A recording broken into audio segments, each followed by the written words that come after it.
ये चैनल केवल मनोरंजन के लिए है। हम किसी भी तरह के अंधश्रद्धा को बढ़ावा नहीं देते।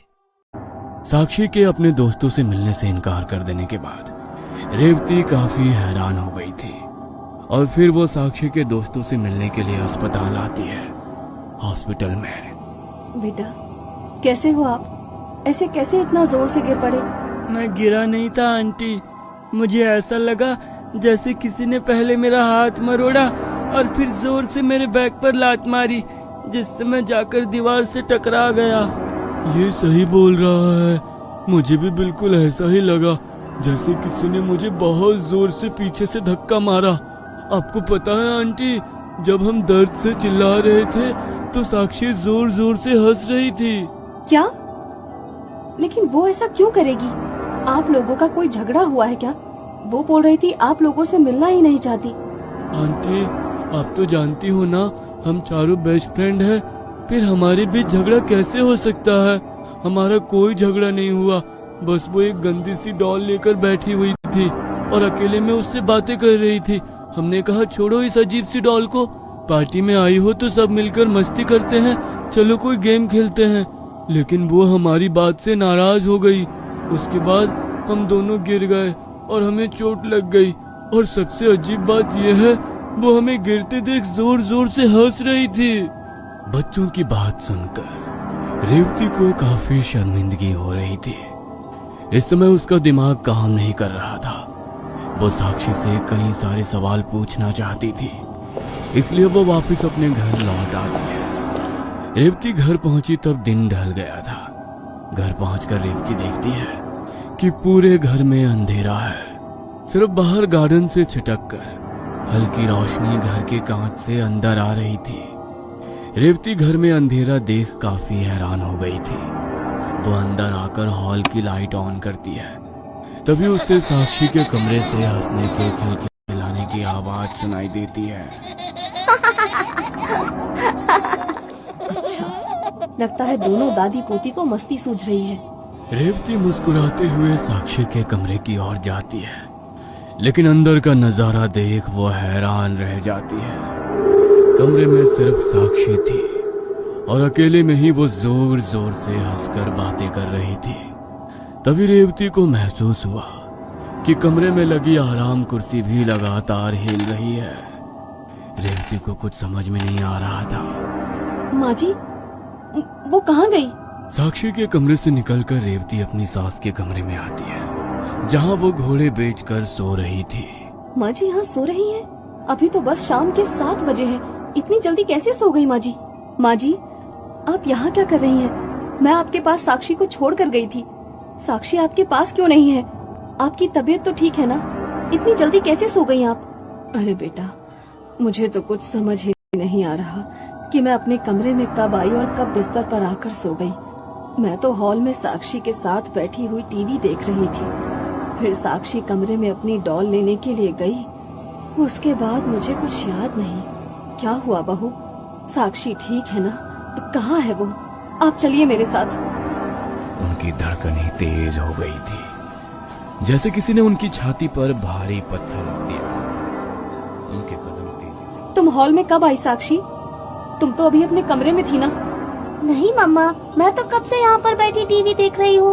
आप कब आए? झूठ मत बोलो साक्षी, मैंने खुद तुम्हें तुम्हारे कमरे में जोर जोर से हंसते हुए देखा था। मुझे देखकर यहाँ आकर टीवी चलाकर बैठ गई। सच सच बताओ, इतना जोर जोर से क्यों हंस रही थी तुम?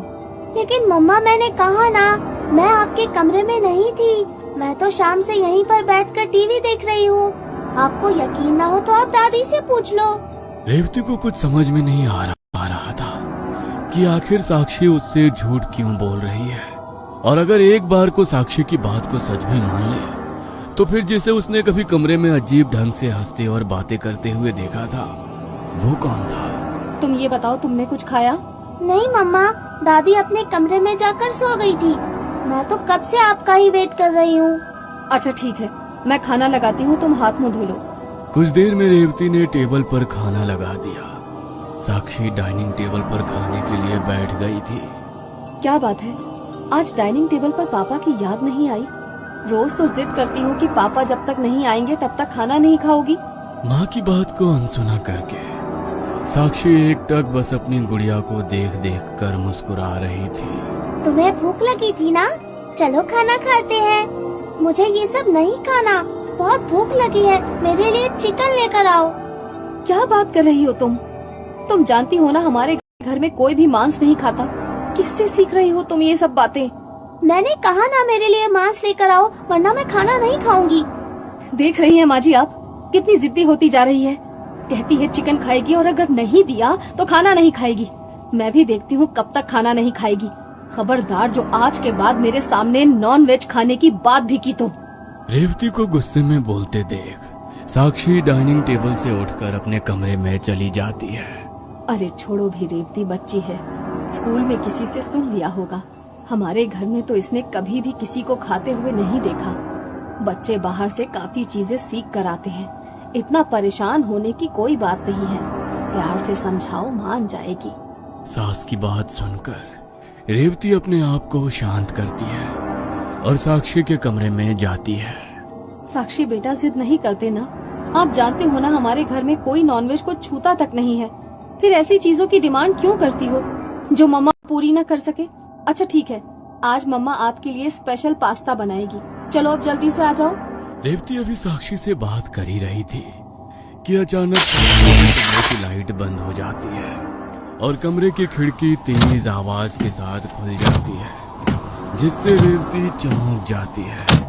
देखते ही देखते कमरे में तेज हवा का झोंका आता है और रेवती को ऐसा महसूस होता है जैसे कोई तेजी से उसे छू कर गुजरा हो। माँ जी, लाइट को क्या हुआ? साक्षी कहाँ हो तुम?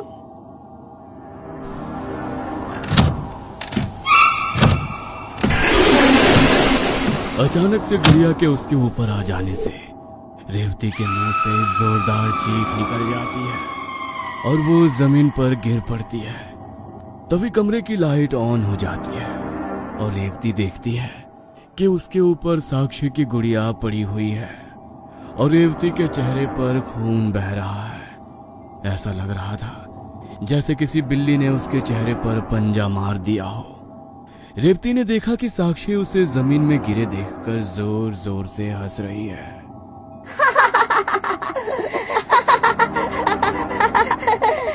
ये क्या हो गया मेरे चेहरे पर? साक्षी, ये गुड़िया अचानक से मेरे ऊपर कहाँ से आई और तुम हंस क्यों रही हो? इसमें हंसने जैसी क्या बात है? आपने खाने के लिए मना किया ना, इसलिए आपके साथ ये सब हुआ है। उसे ये सब बिल्कुल पसंद नहीं है। आगे से उसे कभी किसी चीज के लिए टोकना मत, वो अभी भी गुस्से में है। ये सब क्या बकवास कर रही हो तुम? कौन गुस्से में है? तुम्हारा दिमाग ठिकाने पर नहीं है क्या? आज के बाद अकेले में कमरे में बैठकर नहीं खेलोगी तुम। पूरा दिन इस कमरे में घुसी रहती हो, दिमाग खराब हो गया है तुम्हारा। चलो जाकर दादी के साथ खेलो। रेवती के डांटने पर साक्षी गुस्से में नजरें तिरछी करके अपनी माँ को घूरने लगती है। सुना नहीं तुमने मैंने क्या कहा? रेवती बेटा, क्यों इतना गुस्सा कर रही हो तुम? शांत हो जाओ।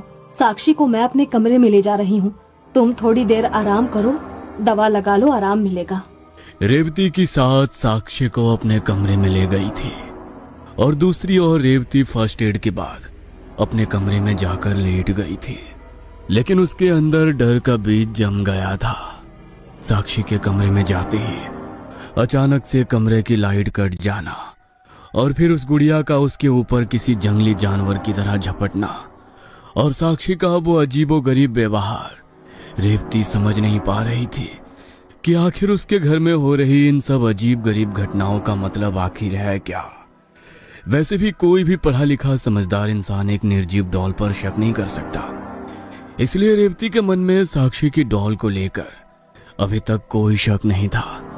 मिस्टर आडवाणी और उनका छोटा भाई विराज आज बिजनेस ट्रिप पर थे। आज की रात रेवती और उसकी सास सुनीता और साक्षी घर पर थे। खाना खाने के बाद रेवती को नींद आ गई थी और वो अपने कमरे में गहरी नींद में सो रही थी। देर रात बिल्ली के रोने की आवाज सुनकर रेवती की नींद खुलती है। बिल्ली की भयानक आवाज सुनकर रेवती डर से कांप उठती है। तभी उसे बेटी साक्षी का ख्याल आता है। रेवती अपने कमरे से निकलकर साक्षी के कमरे में जाती है तो देखती है वहां पर हर तरफ खून बिखरा हुआ है और पास ही में रेवती की पालतू बिल्ली के शरीर के टुकड़े बिखरे हुए हैं और साक्षी के मुंह और कपड़ों पर भी खून के निशान दिखाई दे रहे थे और वो रुमाल में हाथ पोंछकर अपने हाथों से खून साफ करने की कोशिश कर रही थी। कमरे का विभत्स नजारा देखकर रेवती का कलेजा मुंह को आ गया था। ये सब क्या है? किसने किया ये सब? मांस के टुकड़ों को देखकर रेवती किसी तरह अपनी उल्टी को रोकने की कोशिश कर रही थी, लेकिन अपनी बात पूरी करने से पहले ही वो कमरे से बाथरूम की ओर दौड़ लगा देती है, जहां उसे उल्टी हो ही जाती है। कुछ देर बाद साक्षी, ये खून, ये मांस के टुकड़े, क्या हुआ है यहाँ? बहुत भूख लगी थी, खा लिया उसे, अब अच्छा लग रहा है। साक्षी की आंखों में खून उतर आया था। चेहरे पर किसी राक्षस जैसे डरावने भाव थे और वो खून से सने मुंह से उस बिल्ली को देखकर मुस्कुरा रही थी। क्या मतलब तुमने पॉली को खा लिया? कैसे, क्यों? ये सब सच नहीं हो सकता। मैं जरूर कोई सपना देख रही हूँ। हाँ। रेवती को अपनी आंखों और कान पर भरोसा नहीं हो रहा था। उसकी 6 साल की बच्ची कैसे एक बिल्ली को कच्चा चबाकर खा सकती है? रेवती को तो मानो बेहोशी आ रही थी। रेवती एक बार फिर साक्षी की ओर देखती है। उस पल में उसे साक्षी उसकी बेटी नहीं, कोई दानव नजर आ रही थी। किसी तरह गिरते पड़ते रेवती वहां से भागकर अपनी सास के कमरे में पहुंचकर दरवाजा खटखटाने लगती है। माँ जी, माँ जी, माँ जी, जल्दी दरवाजा खोलिए, जल्दी करिए माँ जी। बहू की आवाज सुनकर सास सुनीता दरवाजा खोल देती है। सामने सास को देख रेवती उनके गले लगकर रोने लगती है। माँ जी, हमारे घर में कुछ है, कुछ ऐसा जो मुझे अपने आसपास महसूस हो रहा है। वो मेरी बच्ची पर हावी हो रहा है। साक्षी नहीं है, वो साक्षी हो ही नहीं सकती। और कुछ देर पहले जो बिल्ली के रोने की डरावनी आवाज आ रही थी, वो तो आपने भी सुनी होगी ना माँ जी? बिल्ली की आवाज? क्या बात कर रही हो? क्या हुआ है? तू मुझे पूरी बात बता। मैंने तो कोई आवाज नहीं सुनी। सास सुनीता कमरे में जाती है और गिलास में पानी पीने के लिए देती है। अब ठीक हो तुम? बोलो बेटा, क्या बात है? मैं अपने कमरे में सोई हुई थी, तभी मैंने बिल्ली के रोने की डरावनी आवाज सुनी। मुझे कुछ अजीब सा महसूस हुआ, तो मुझे साक्षी की चिंता होने लगी। उसके कमरे में जाकर मैंने देखा साक्षी हमारी पॉली को मारकर खा रही थी। इतना कहकर रेवती जोर जोर से रोने लगती है। मेरी बच्ची ने कभी अंडा तक नहीं खाया, आज वो एक जानवर को मारकर कच्चा खा गई। ऐसा कैसे हो सकता है माँ जी? अच्छा, तू चल मेरे साथ साक्षी के कमरे में। मैं वहाँ नहीं जा सकती, वो साक्षी नहीं है, वो अभी कुछ भी कर सकती है। माँ जी, आप भी मत जाइए वहाँ। बेटा तू चल मेरे साथ, मुझे अपनी आंखों से देखने तो दे। घबरा क्यों रही है? मैं हूँ ना तेरे साथ। रेवती जाना तो नहीं चाहती थी, लेकिन सास सुनीता के बार बार कहने पर वो उनके साथ फिर से बेटी के कमरे में जाने के लिए तैयार हो जाती है।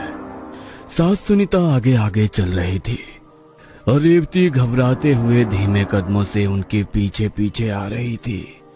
साक्षी के कमरे के सामने पहुंचकर सुनीता भड़ाक से दरवाजा खोल देती है और फिर थोड़ा घबराते हुए अपना कदम कमरे के अंदर रखती है। अंदर का नजारा देखकर सुनीता बिल्कुल हैरान हो गई थी। उसके चेहरे के भाव बदलने लगे थे और तिवारियां चढ़ गई थी।